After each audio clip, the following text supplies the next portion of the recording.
Hey guys, Matt here. This is my review of the new TV show Arrow. Now the TV show stars Stephen Amell and Katie Cassidy, and this TV show is about Green Arrow.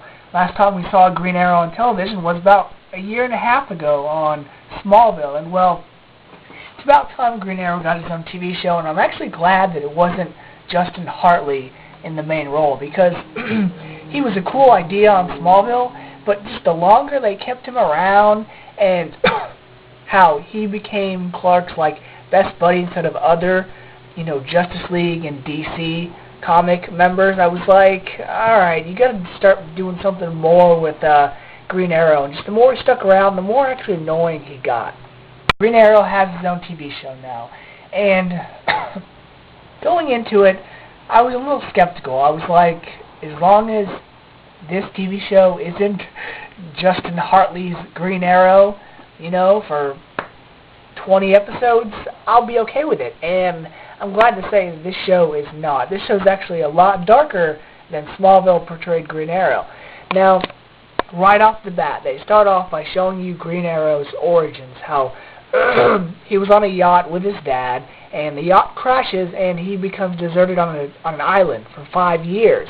And then he comes back to Starling City, which is supposed to be named Star City, but I don't know why they changed it.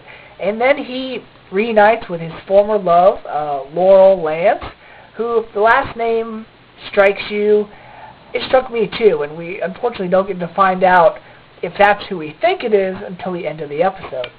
Now, this pilot episode felt a lot like Batman Begins, where we find out his origins, where this billionaire is gone for a long time. Everybody thinks he's dead. He comes back to the city that he was from, and, he's changed. He wants to make a difference because of all the stuff he's learned and all the things he's experienced in isolation.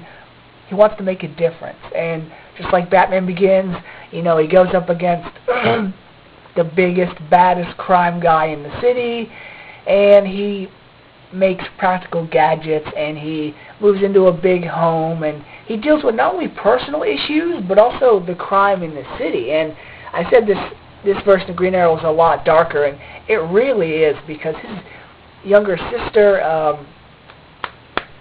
her name escapes me, but she's into drugs, and then there's a huge conspiracy with his mom and his dad and his best friend, and it's really dark, but you know what? I actually enjoyed it. Right now, yeah, I'm a fan of it. I'll watch it. Now, when Oliver Queen comes back, he has a little book, and in this book he has a list. I'm guessing the people he wants to bring down, or people that have wronged done him or his family in the past. So, in this first episode, he goes after Adam Hunt, I think his name was, and he crosses his name off the list after he does what he needs to do. And there's about maybe 7, 8, 9 other names on the list, so I'm thinking every episode or two, I guess he'll have filler here and there, but I think the point of this season is to go down that list and take care of each one of the characters. And I really think that's going to be the show for this season. My only hope is that they start to introduce more DC characters, and by the looks of next week's episode, I think they're going to do just that. So, CW, Arrow, good job on your premiere, guys. Looking forward to the next episode. Till next time, guys. See ya. Also, can't believe I forgot this. This was the first moment in this show that my jaw actually dropped because I was so shocked. Alright, so Oliver Queen gets back to Starling City, and he arrives home. His home is the Luthor mansion from Smallville. The outside of it with the moss and everything, and the interior. I was like, oh my gosh, come on! So, yeah, I just can't believe I forgot that. But, yeah, he lives in the Luthor mansion.